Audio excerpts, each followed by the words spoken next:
And this is the Exocet RS380. It's a new board to me this year, completely different design to what I was using before, so it took me a bit of time to get used to how to sail it, how to set it up properly, and now I've spent some time on it. I'm confident that now I can get the best possible performance out of this board, and I wanted to share some of these tips with you. Obviously, if you own one of these boards, you might find this video quite useful. But even if you own a different race board, you might still find it quite useful, because in the end you need to be able to tune the equipment so that it helps your particular sailing technique and particular sailing style and the conditions you're approaching on the water. So some of what I'm going to say are kind of some general bits of advice that you can apply to whatever equipment you're using. So in the end, it comes down to how the board design cooperates with my particular sailing technique, and that influences how I set it up. So let's start by just looking at the board, right?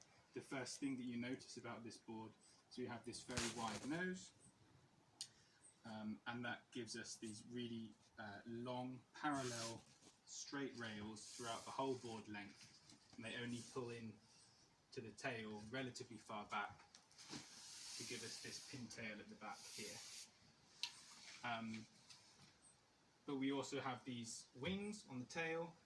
That means that if we flip the board over, on the underside we actually have pretty much the full width of the board extends all the way from the nose to the tail. This means that in the tail we have a very wide wetted planing surface, which helps with early planing. If we look at the board on the side, notice that the first thing that I notice is we have quite a low nose rocker, so quite a flat rockered board, but also something to notice is the volume distribution. The rails, they look thick all the way through, but actually compared to some other boards, and if you can look at the nose compared to the tail, the volume distribution is relatively biased to the back of the board. You have quite a lot of volume in the tail, and for a modern race board, relatively little volume in the nose. And all of these shape characteristics translate into how we set up the board and how we sail it. But what I'm going to do is I'm going to start by talking a bit about the daggerboard. It's a big daggerboard. I can't remember the actual length of it, but it's a big, powerful daggerboard, and it's actually positioned relatively far forwards on the board. So if I just flip it over. So the position of our daggerboard pivot is actually further forwards than on a lot of other raceboard designs, and we have the option of 3 different positions. Okay, so I've actually choose to have the daggerboard as far back as the screw holes will allow me. The idea of having the daggerboard far forward is it helps the board with railing earlier in lighter winds. It gives you more power under your feet. The disadvantage of it is that when the wind becomes strong and you want to move your way back on the board, your daggerboard is relatively far forwards. So what I'm finding on this board is that I'm actually raking the daggerboard somewhat in relatively light winds. So I'd say once it gets to above 12 knots, I don't know if you can see the daggerboard head, it gets above 12 knots, I'm already bringing the daggerboard up. So that's what, 1 centimetre here above the deck. And when the wind's increasing stronger, I'm increasing the rake on the daggerboard. So I think above 20 knots, I'm sailing it with it like that. Again, you can see that's quite a significant angle with the daggerboard coming out of the bottom of the board, and this helps, it decreases the pointing ability, but since the daggerboard's quite far forwards anyway, what it does is it allows me to get the centre of effort on the sail when I rake the sail back to be above where the daggerboard is. It allows me to stand further back on the board so that my feet are in line with the power of the daggerboard, and that allows the nose of the board to rise a little bit easier. And that brings me on to the mast track.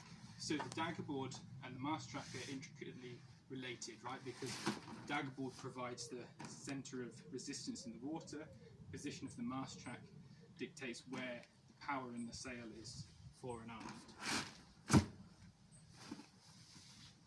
So we have a look at the daggerboard, the mast track positions.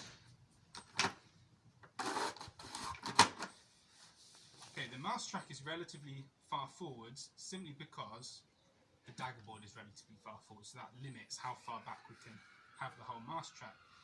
But the other thing that we noted is we have a relatively low nose rocker and a relatively rear biased volume distribution. And what that means is that I'm sailing with my mast track relatively far back. So in light winds, we have 3 positions, 1, 2, 3. I'm using the 3rd position back. That helps me rail nice and early. This board rails very early, has a lot of power when sailing upwind in light winds. With a nice upright rig position, but it also allows the nose to rise over the chop a little bit easier. And the thing with talking about the nose rising, on the one hand it's simple to do with just physically letting the board ride over the chop, but on the other hand, as the board accelerates, we want to allow the nose to we still want the board trimmed flat, but we want to allow the nose to be able to rise, as opposed to the sail pinning the nose down onto the water, which increases drag. So I'm keeping the mast track, I'd say, here until at least 10 or 12 knots, and then moving it to the position in front. That's the 2nd position back from the front. And I actually keep the mast track here the whole of the rest of the wind range, all the way up into really extreme conditions. I never move my mast track into the very front position. I feel that this position is simply too far forwards. I tend to lose tracking of the board upwind, lose height very easily, and also when it's getting really windy, it's often very choppy and wavy, and having the mast track too far forwards risks catching the nose in the wave and the chop. And obviously, as the wind increases, then you need to gain control over the board, and you gain control sailing upwind either by moving the mast track forwards or by raking the daggerboard.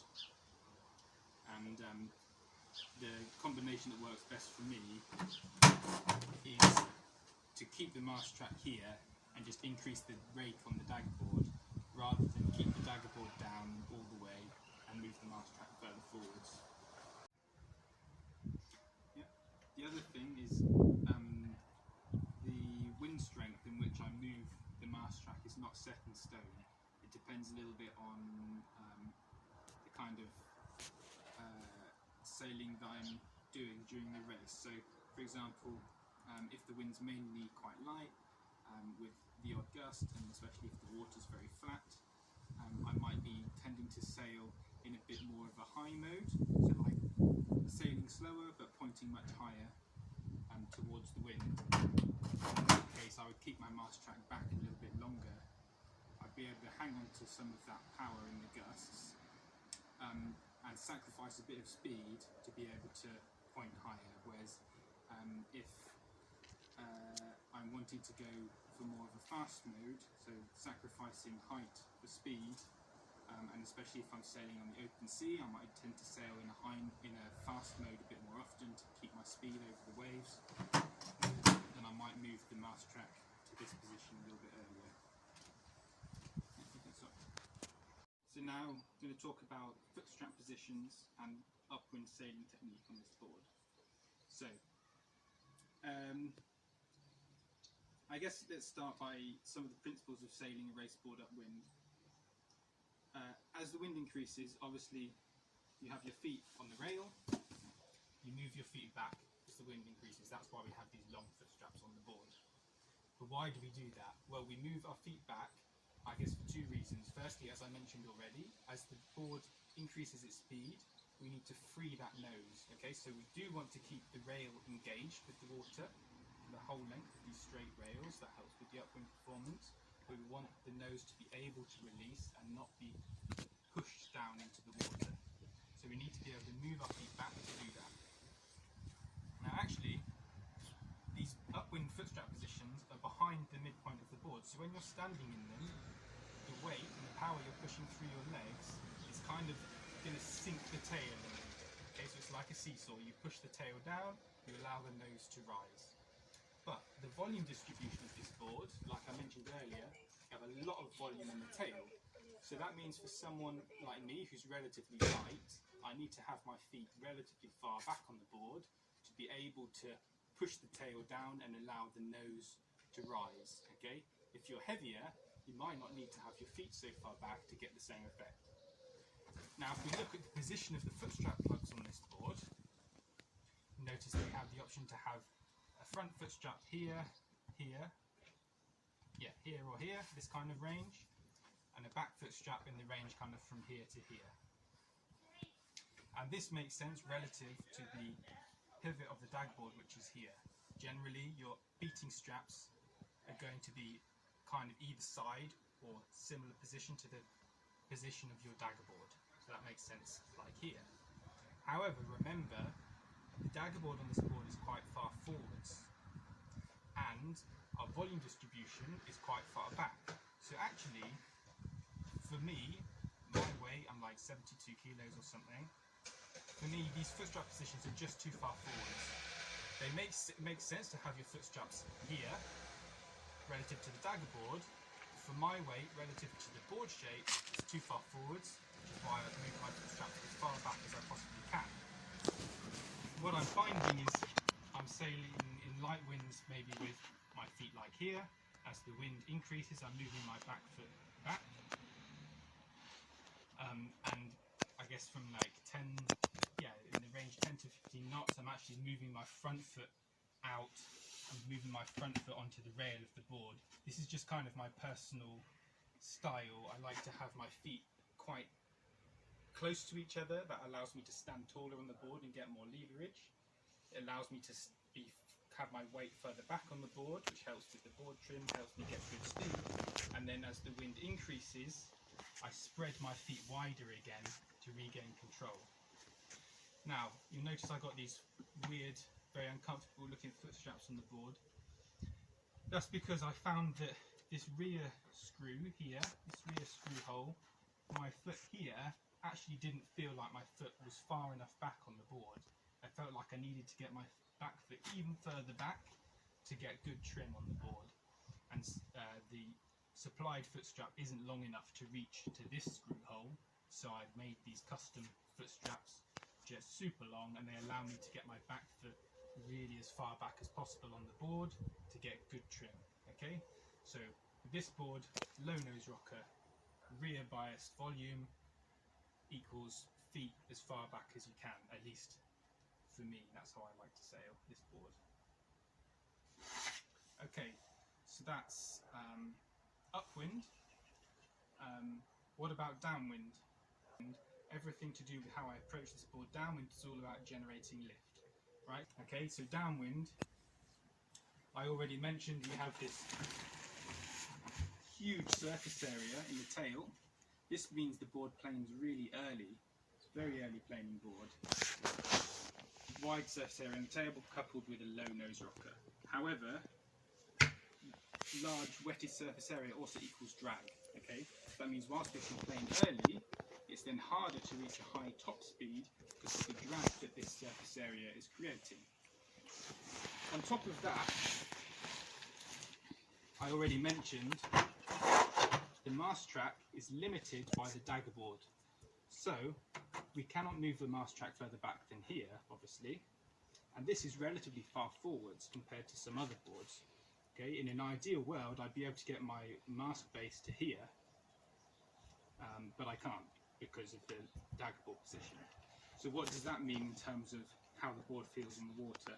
I can plane early, can get into my back foot straps, but then everything I do with my technique and my sail and trimming and everything is all to do with being able to get the board to release.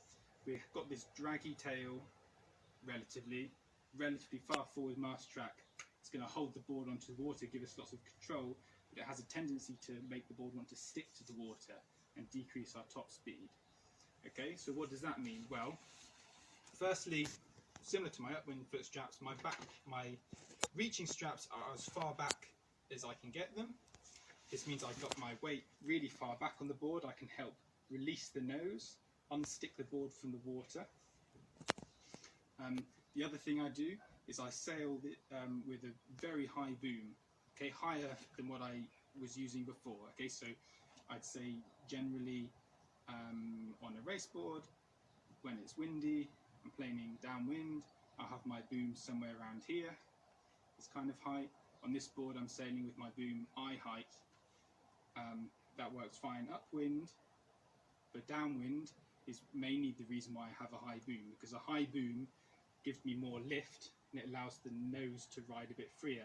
Also remember, my mast space is relatively far forwards on this board, so if you imagine having a high boom here, once your mast is further forwards, it's as if your boom feels lower. Okay, so if mast foot is relatively forwards, that means we need an extra high boom to be able to stand up straight, keep the mast upright and generate as much lift as possible to unstick the board and get maximum possible speed. But on the other hand, because of the early planing of this board, I can move my mast track to the very back in relatively light winds. Okay, so I actually don't really ever use this position. If it's like really marginal, I'm pumping onto the plane, trying to go as deep as possible. I'm using this position, and then as soon as I'm, comfortably planing with my front foot in the strap, I'm moving it right to the back. Okay. To be able to get the maximum speed out of the board kind of isn't sailing flat on the water.